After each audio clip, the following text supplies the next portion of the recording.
Selon cette vidéo, si on n'arrive pas à faire le tour du poignet avec ses mains, alors on a la meilleure génétique, à savoir endomorphe.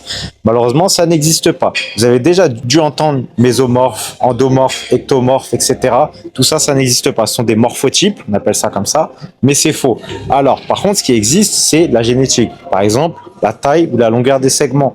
Avoir des grands bras, avoir des biceps courts, des triceps courts, ça existe. Et en général, les morphotypes sont classés par paire de clavicules. Souvent, quand on dit qu'on a les clavicules larges, on est endomorphe, on va faire plus de muscles plus facilement.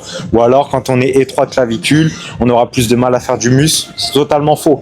Les deux ne sont pas liés. Par contre, ce qui est vrai, c'est que quand les clavicules sont plus larges, il y a plus de place pour remplir le muscle. C'est normal. Par contre, quand c'est court, forcément, c'est un peu plus étroit.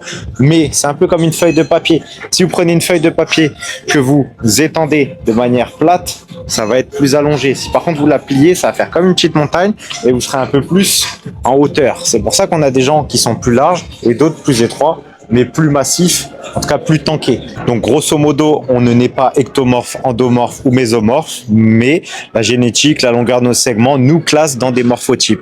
Mais vous voyez la différence? C'est-à-dire que on n'est pas prédestiné à être l'un ou l'autre, mais par contre, nos clavicules, nos insertions, etc., nous mettent dans ce type de morphologie.